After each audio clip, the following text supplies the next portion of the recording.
guys, welcome back to our Spicy Home. இன்னைக்கு நம்ம சேனல்ல பார்க்க போறது காரமான மிளகாய் பஜ்ஜியும் இனிப்பான குழியப்பமும். எப்படி பண்ணலாம்ன்றத பார்க்கிறதுக்கு முன்னாடி நேத்து நம்ம போட்ட விடுகதைக்கு கரெக்ட்டான ஆன்சர் போட்டவங்களோட நேமை ஸ்கிரீன்ல பிரசன்ட் பண்றேன். இப்போ வாங்க எப்படி பண்ணலாம்னு பார்க்கலாம். முதல்ல குழியப்பம் பண்றதுக்கு 100 கிராம் வெல்லம் ஜார்ல சேர்த்துக்கங்க. அடுத்து 150 கிராம் கோதுமை மாவு சேர்த்துக்கங்க. இப்போ கனிஞ்ச வாழைப்பழத்தை பாதி ஜார்ல சேர்த்துக்கங்க.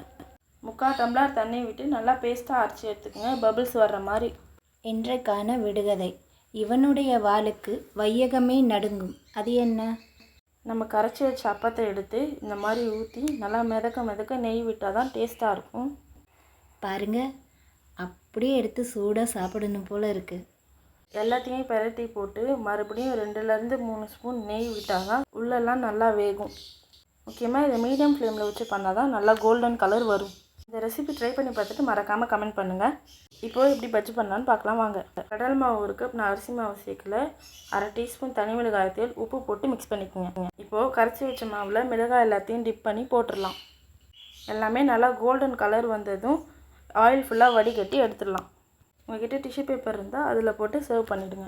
இந்த வீடியோ பிடிச்சிருந்தால் லைக் பண்ணுங்கள், கமெண்ட் பண்ணுங்கள், ஷேர் பண்ணுங்கள், மறக்காமல் சப்ஸ்கிரைப் பண்ணுங்கள். உங்களோட ஒரு லைக் தான் என்னோட பெரிய motivation. Thank you for watching. Bye.